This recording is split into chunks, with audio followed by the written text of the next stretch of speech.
Pasan 34 minutos de las 8 de la mañana y ya estamos en estudios centrales con el senador frente amplista Mario Vergara de Serenistas. Mario, muchísimas gracias por venir. Un gustazo estar siempre con ustedes aquí. Bueno, Mario, lo hablábamos la semana pasada en el programa. El miércoles Serenistas celebró un acto con distintas agrupaciones que conforman al sector y allí también estuvo claramente Yamandu Orsi, que hizo uso de la palabra, también hiciste vos uso de la palabra. ¿Cómo reacomodó la lista 95? ¿Cómo se reacomodó una vez que pasó a acompañar la precandidatura de Yamandu Orsi? Bien, es una buena pregunta porque nuestro planteamiento, incluso dialogado y acordado con Yamandu, no fue que nosotros dejábamos de lado nuestra precandidatura y nos subsumíamos en la campaña de Yamandu, que tiene su propia lógica, su propio perfil, sus propios posicionamientos. Nuestro planteo es, nosotros seguimos como sereñistas en nuestra propia campaña, acompañando, sí, la precandidatura de Yamandu, pero con nuestros posicionamientos, al punto tal de que si hay algún tema en el que no tenemos la misma visión, lo expresamos sin problema.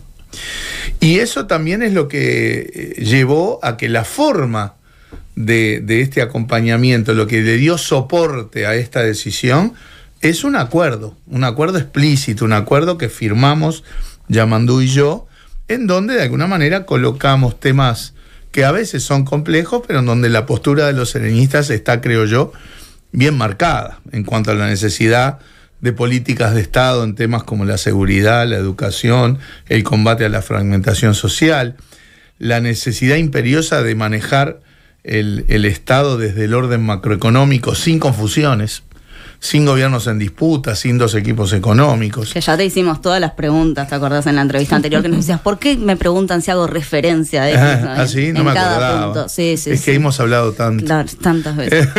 El posicionamiento en los temas de política internacional, en la lucha contra la corrupción. O sea, creo que es importante que el formato del acuerdo tuviera esa expresión en un documento y a partir de ahí estamos haciendo campaña.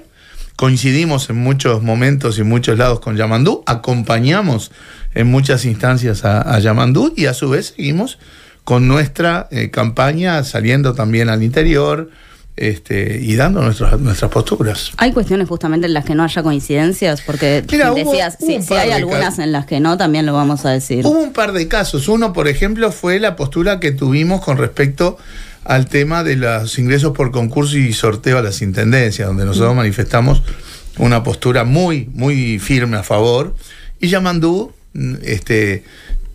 presentó más dualidad en ese tema. Ahí, por ejemplo, es un caso en donde tuvimos posturas públicas diversas, ¿no? Ahora, en el acto que mencionábamos, dijiste que una de las razones por las que apoyan a Orsi es porque si alguien le manda un mensaje diciendo que va a utilizar el aparato del Estado para matar a alguien con un objetivo espurio e inmoral, Yamandu no le va a contestar perfecto. ¿Qué implicancias tiene para ir para ti? Bueno, este espionaje al presidente de la central sindical con el aval del presidente de la República, ¿no? Creo que ahí está más que nada. Claro, porque hasta ya se sabía que a Abdala lo habían estado medio siguiendo o investigando la previa del famoso accidente. Eso ya se sabía. Lo que en eso, como en otros casos, siempre el presidente había tomado distancia, como que todas esas cosas pasaban sin que él lo supiera, ¿verdad?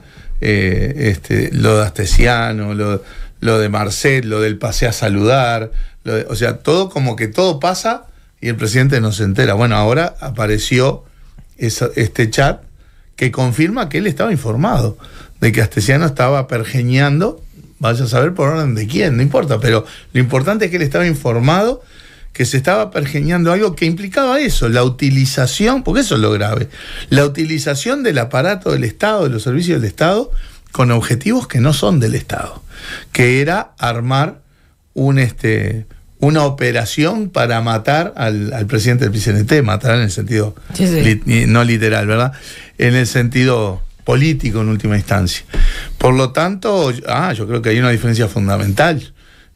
Porque estamos marcando elementos éticos que diferencian lo que está pasando efectivamente en este gobierno y lo que uno plantea que pasaría con Yamandu en la presidencia. Ahí pensando, ¿no? Bueno, no solo esta diferencia que tú planteas, Mario, entre lo que pasaría en un futuro gobierno frente amplista y lo que pasa ahora, sino que razonábamos antes de esta entrevista qué diferencias había en el espionaje en democracia, que ya supimos, ¿no? Que lo hubo años atrás, que que la prensa finalmente lo sacó y demás. Y esto que se frenó con los gobiernos del frente, justamente. Y esto que estamos viendo ahora, por lo pronto en el caso Abdala, donde justamente estaría el aval del presidente. Yo siento igual que son cosas distintas, porque aquel por eso viene la consulta, porque es algo que no estamos hablando demasiado, ¿no? Sí, las diferencias. Yo siento que el espionaje en democracia tenía más una connotación de servicios de inteligencia, de cosas. Acá es corrupción.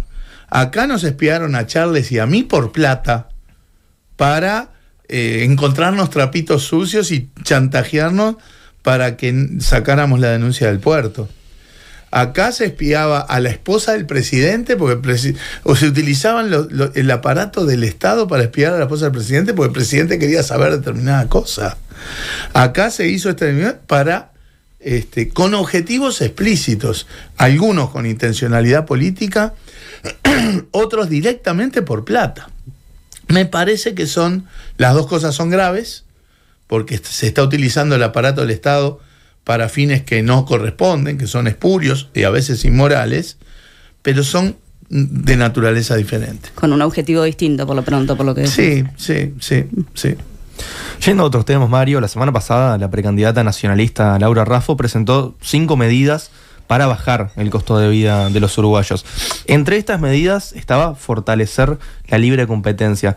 ¿Encontrás alguna inconsistencia en estos planteos de la precandidata de Raffo? Totalmente. Primero, que creo que es un planteo que tiene un alto componente de demagogia. Segundo, que también trasunta que es, como en otros temas ya lo ha trasuntado, que está bastante desinformada de las cosas que están pasando o qué cosas se han presentado en el Parlamento y todo lo demás. Pero sí, yo puse el foco en este tema de que ella dice, hay que fortalecer la competencia y fortalecer el organismo encargado de promover y defender la competencia, que hoy está bajo la égida del Ministerio de Economía y Finanzas. En primer lugar, fomentar la competencia. No vimos que este gobierno haya hecho nada en esa dirección y sí ha hecho cosas muy gruesas en la dirección contraria. Y nunca vimos a Raffo expresarse en contra, por ejemplo, de la entrega del monopolio en el puerto de Montevideo, que va exactamente en contra de lo que ella ahora está planteando. Porque ese monopolio claramente ya está quedando claro, lo que hace es encarecer el costo de vida, no abaratar el costo de vida. Y además de que, todos ustedes saben de que ese es un tema que se ha discutido mucho en la órbita política y judicial, de que ha sido una decisión que para nosotros violenta la Constitución, violenta las normas, las leyes, y que está en la órbita del Tribunal de lo Contencioso Administrativo. Y lo otro es la cuestión institucional de la Comisión de Competencia. ¿Queremos darle más autonomía y recursos? Estamos totalmente de acuerdo. Tan de acuerdo que el Frente Amplio, impulsado por nosotros, presentó un proyecto de ley ya hace como 2 años, o 1 año y medio, en el que se hace justamente eso, se descentraliza la Comisión de Competencia, se saca de la órbita del Ministerio de Economía y Finanzas para un servicio descentralizado que obviamente implicaría más autonomía, más capacidades de accionar independiente y más recursos. Y nosotros además lo fundamentamos conceptualmente porque este mismo proceso se hizo en la LUC, pero con el apoyo de todos, para las unidades reguladoras, la URSEC y la URSEA, que se descentralizaron, se sacaron del Ministerio de Industria, de la órbita del Ministerio de Industria, o de Presidencia estaban, perdón, y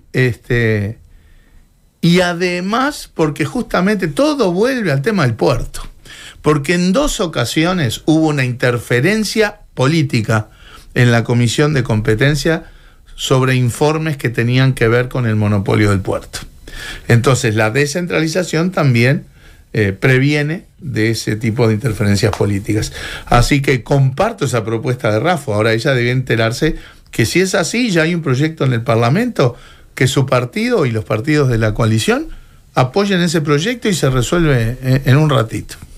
Mario, pensando en economía, bueno, según los últimos datos del Banco Central, la economía uruguaya creció 0.9% en el primer trimestre de 2024 y 0.6% en la medición interanual. Interanual, que es la que uno maneja en general. ¿Cuál es tu evaluación de estos porcentajes, por un lado, y de lo que puede llegar a pasar, no? Mira, primero hay que verlo el contexto. Hace más de 1 año y medio que la economía uruguaya prácticamente no crecía. Y este dato del 0,6 es bastante exiguo, es bastante menor de lo que se pronosticaba. En general había proyecciones de crecimiento para este año de órdenes del 3 y pico %. Vamos a ver si con este dato hay alguna revisión en eso, pero es más, decepciona un poco con respecto a esa expectativa, aún comparando con un año súper chato como fue el 2023. Es cierto, el año pasado tuvimos la sequía que impactó, eso es cierto, pero el estancamiento económico viene de antes. Ya toda la segunda mitad del 2022 el crecimiento fue 0. Entonces tenemos un panorama de escasísimo crecimiento porque, entre otras cosas, no ha habido políticas de crecimiento. La gestión económica, dicho por la propia ministra, tuvo su obsesión en el terreno fiscal. Dicho sea de paso, bastante mediocres los resultados en el terreno fiscal. Hoy el déficit fiscal no es muy distinto del 2019, cuando ellos decían que era un desastre, que era catastrófico. O sea, ellos están teniendo resultados fiscales mediocres, por decirlo menos. Pero en ese foco en lo fiscal soslayaron las políticas de crecimiento. Las políticas de crecimiento, el crecimiento económico viene esencialmente por dos lados: la mayor productividad y la mayor competitividad.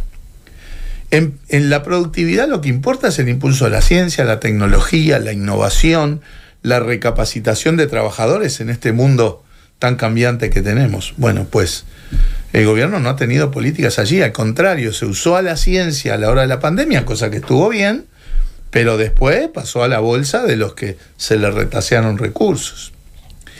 Y en materia de competitividad no hubo grandes avances en materia de inserción externa, a pesar de todas las gárgaras que se hicieron de que íbamos a negociar por la nuestra, que el Mercosur era un lastre. No pasó mayor cosa. En materia de impulso a la competencia es lo que hablamos. No impulsaron la competencia, sino que más bien regalaron un monopolio.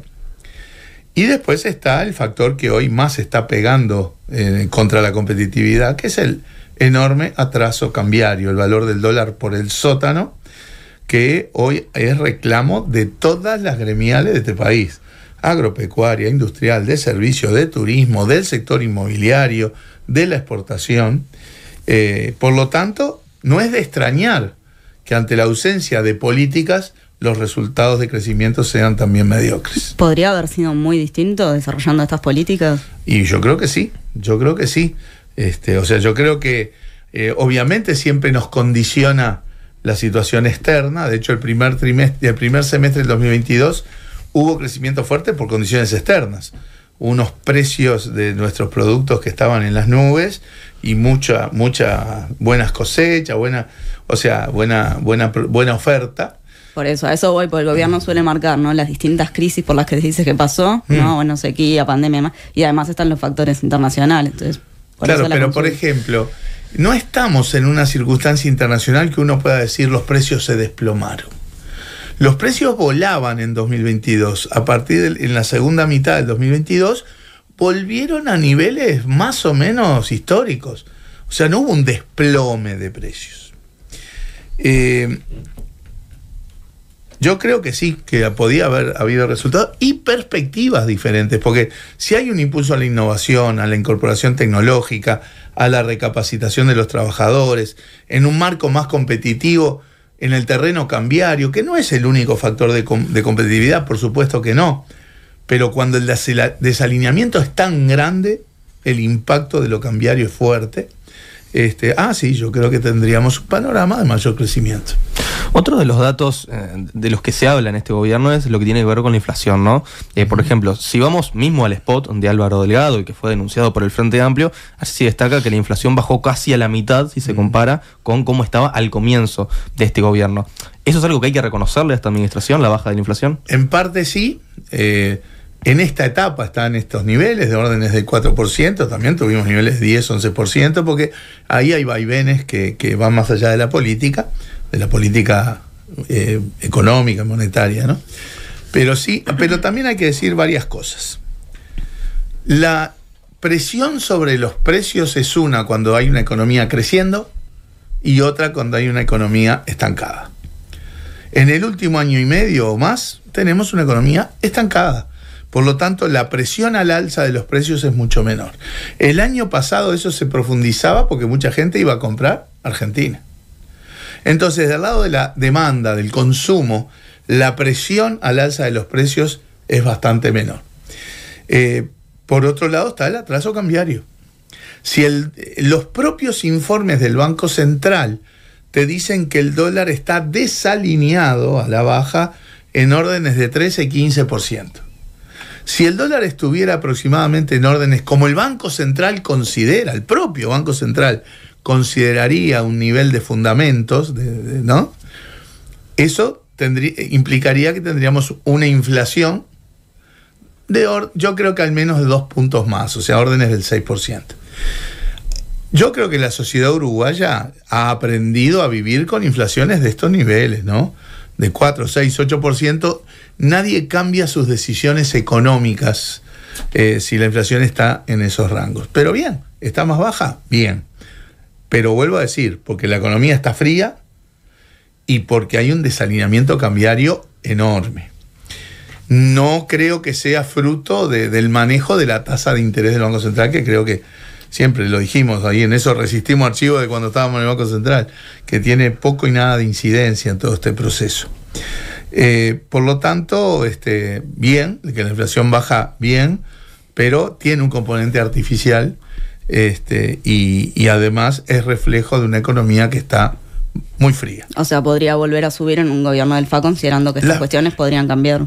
Por el lado del crecimiento económico, las perspectivas que los propios analistas dan para la inflación en los próximos meses, hay una tendencia al alza, moderada, una tendencia al alza, y yo creo que en algún momento hay que comenzar a hacer la corrección cambiaria, y eso también puede tener un impacto al alza. Nada catastrófico y nada por el estilo, ¿no? Ya te digo, si pasamos de un 4 a un 6%, en este país no se muere nadie en ese sentido. Y el tema es que aferrarse a este 4 sobre la base de mantener un dólar a 38 mangos genera perjuicios para todos los sectores de la producción, los que exportan, los que hacen producción nacional por la competencia de las importaciones, y pegan el empleo. Y además hay que entender que aún con esta inflación baja, los hogares uruguayos están peor, la inmensa mayoría, porque es cierto... una encuesta de Exante. En realidad, Exante hace un trabajo tomando los llamados microdatos de la encuesta de hogares. La misma encuesta que hace el INE, en donde se dice, bueno, los ingresos de los hogares aumentaron un 3% con respecto al 2019, después de haber bajado, ¿no? Que está bien, en promedio es verdad, pero como se dice en la jerga, en el promedio se ahogan los más bajitos, ¿no? El problema es que los más bajitos en esto son el 80% de los hogares. Lo que hace Exante al tomar los microdatos, segmenta el 1.250.000 hogares que hay en el país en 5 bloques, o sea, hay 250.000 hogares por cada bloque. Los 4 primeros todavía no recuperaron los niveles de ingreso del 2019. Están peor que el 2019. O sea, del 1.250.000, 1 millón de hogares sigue peor que en 2019, y solo el 20% de los hogares de mayores ingresos son los que han mejorado en materia de ingreso de los hogares. Y eso también se nota porque también se habla de que se ha creado mucho empleo, pero el año pasado se crearon 40.000 puestos de trabajo, todos informales, de bajos horarios, de bajos ingresos, no relacionados a la seguridad social.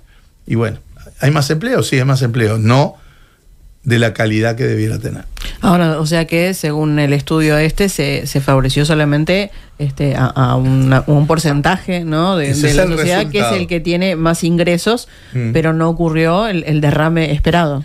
Y bueno, no, Porque el ¿Y 80%, eso va a ocurrir en el...? Con respecto al 2022 ha habido un repunte después de 3 años de baja, pero todavía el 80% de los hogares sigue peor que en 2019. Bueno, Mario, ibas vos, dale.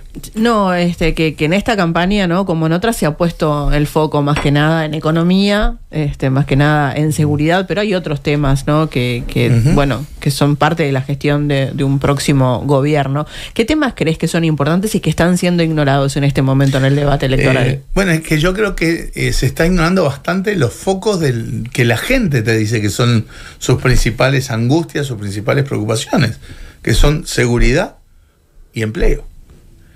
Pero en lo discursivo no es lo que se está ignorando. Se ignora bastante el qué hacer, el qué proponer, el cómo discutir. Se frivoliza bastante, de la misma manera que se hizo en 2019. Yo creo que además está el tema educativo y el combate a la fragmentación social. Yo creo que ahí es donde de repente, con respecto a la pregunta, si decimos, bueno, algo se discute de seguridad, algo se discute de economía y educación, bueno, el combate a la fragmentación social está bastante soslayado, interactúa con todo lo demás, porque en los barrios más vulnerables es donde el narco tiene más caldo de cultivo, donde los chiquilines dejan la educación antes, donde el modelo de éxito muchas veces es el narco. Y bueno, ahí creo que más allá de que uno puede discutir y debatir, bueno, con respecto a temas sociales, en los 15 años de gobierno del Frente sacado 1 millón de personas de la pobreza, bajamos del 40 a menos del 9, y la indigencia se fue a 0,1, todo bien. Pero también hay que reconocer que cuando llegamos al núcleo duro de la pobreza, nosotros también nos estancamos. Porque el grueso de las partes exitosas de nuestras políticas fue resolver la pobreza vinculada a hogares que eran empleables, que las personas eran empleables, o sea, con empleo, con transferencias, ¿verdad? Con el cambio en el sistema de salud. Pero cuando llegaste a este núcleo duro, ahí ya no alcanza eso, ¿verdad? Y tenés que aterrizar en los territorios con todas las políticas coordinadas, cosa que ahí creo fallamos. Hay una experiencia, creo yo, relativamente exitosa, que fue el llamado Plan 7 Zonas, que puso el foco en los territorios. Porque en el territorio es donde vos tenés que llegar, sí, con transferencias, porque hay familias que obviamente necesitan imperiosamente eso, pero también con inversión en infraestructura, en vivienda, saneamiento, en iluminación, en seguridad, en calle, en actividades deportivas, culturales. O sea, resolver la fragmentación pasa por resolver integralmente no solo el hábitat, sino también la perspectiva.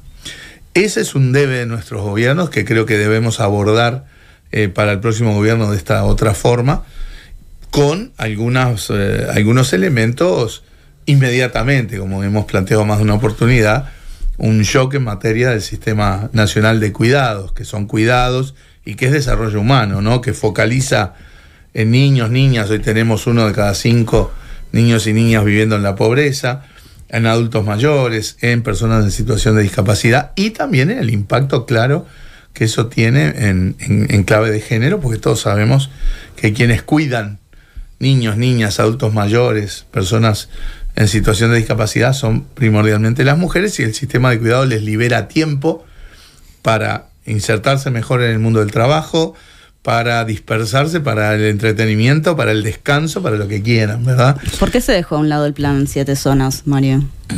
Vos sabés que no tengo del todo claro eso. Se frenó en un momento, se le quitó presupuesto en un momento y estaba siendo exitoso. Puede haber sido por disputas que a veces son difíciles de explicar en la propia interna de los gobiernos del Frente. Yo espero que para el futuro y después de la derrota electoral y del proceso de autocrítica que hicimos, entendamos que no podemos razonar un poco en términos de si vos lo propusiste yo no lo llevo. No. Acá si esto funciona y lo proponga quien lo proponga, un gobierno frente amplista tiene que seguir adelante. Quería preguntarte, porque estaba buscando ahora mientras hablábamos de lo de Exante, un tuit, ahora lo encontré, de Agustín Iturralde, ¿no?, que es el coordinador del programa de Álvaro Delgado, y el oficialismo salió a cuestionar ayer, ¿no?, este análisis de Exante, y él dice: el dato de ingreso de hogares hoy es 7,1% más que fines de 2019. Eso es muy distinto al 0,8% que se maneja, porque eso es un dato viejo. Eso solo es posible si hoy la enorme mayoría de los hogares están por encima de fines de 2019.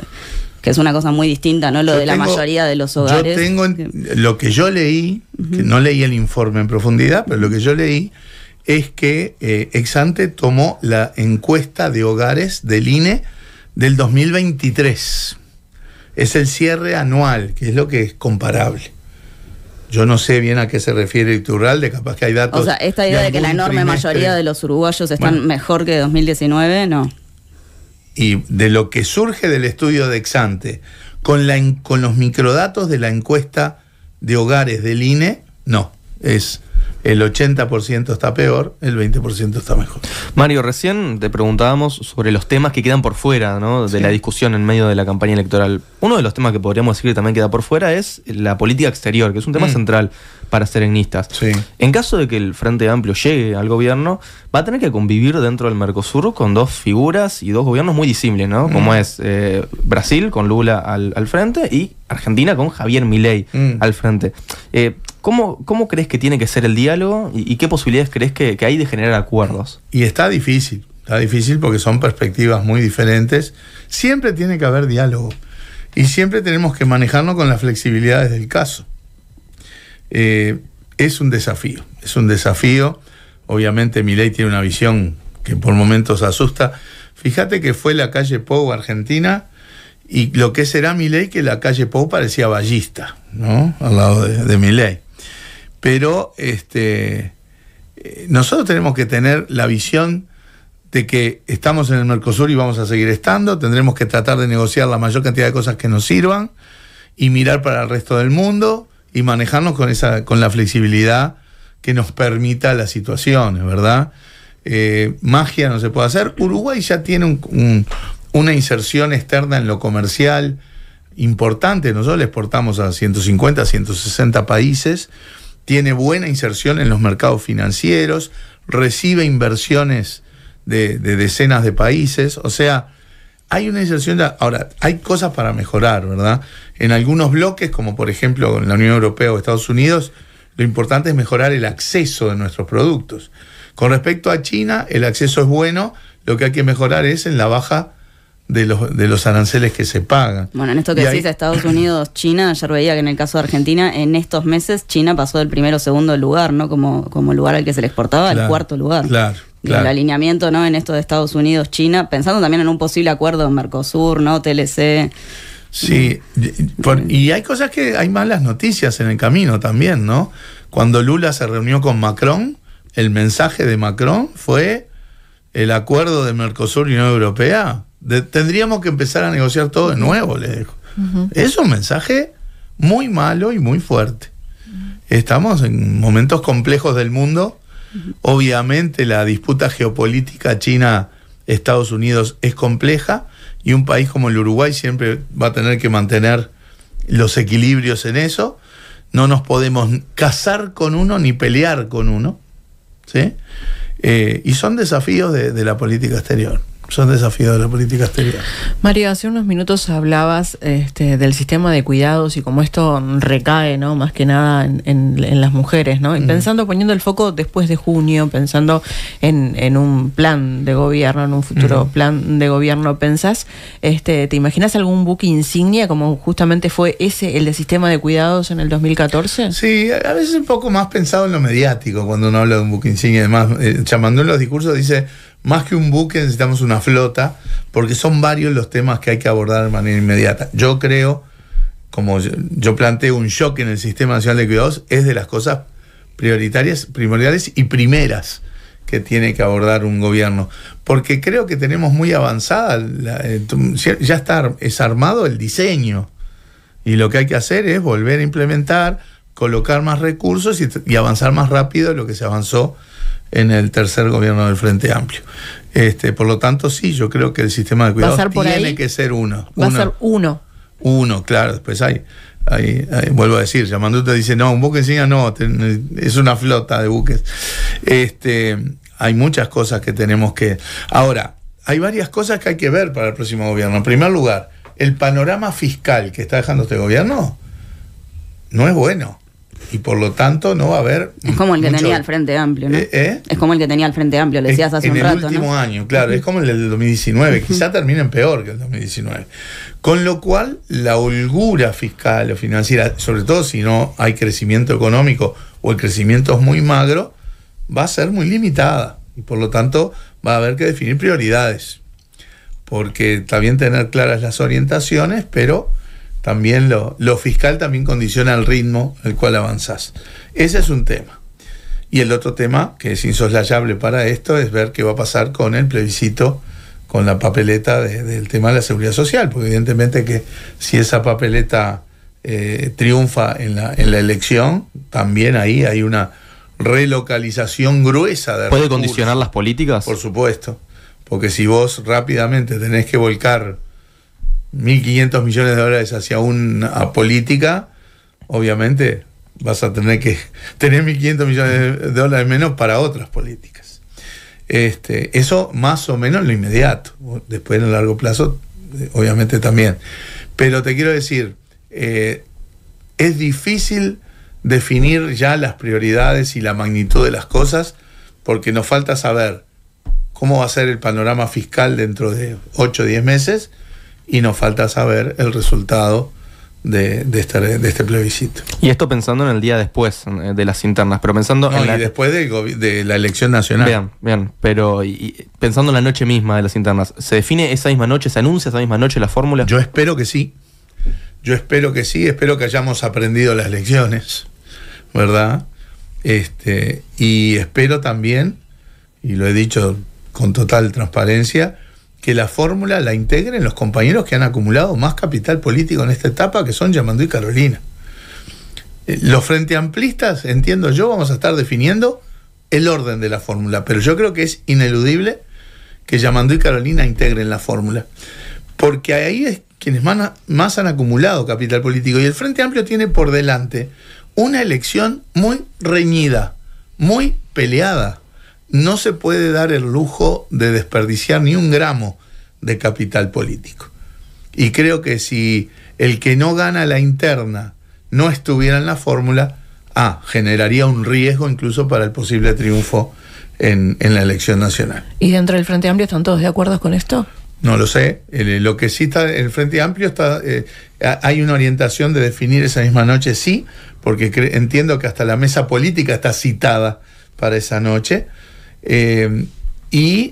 También hay que recordar que cuando el Congreso nos avaló como precandidatos, un prerequisito fue firmar un acuerdo de los precandidatos con el Frente Amplio, en donde entre otras cosas se explicitaba que los 4 quedábamos a disposición en el tema de la fórmula, lo que el Frente Amplio, en coordinación con el candidato o la candidata ganadora, definieran. O sea, que si en ese proceso que va a ser esa noche se dice, bueno, tal persona va en la fórmula y es de los precandidatos, ya hay una aceptación a priori, digamos, y me parece que esa fue una buena solución de las lecciones aprendidas en el proceso desordenado que tuvimos en 2019. Senador Frente Amplista Mario Vergara, muchas gracias. Un gusto. Gracias.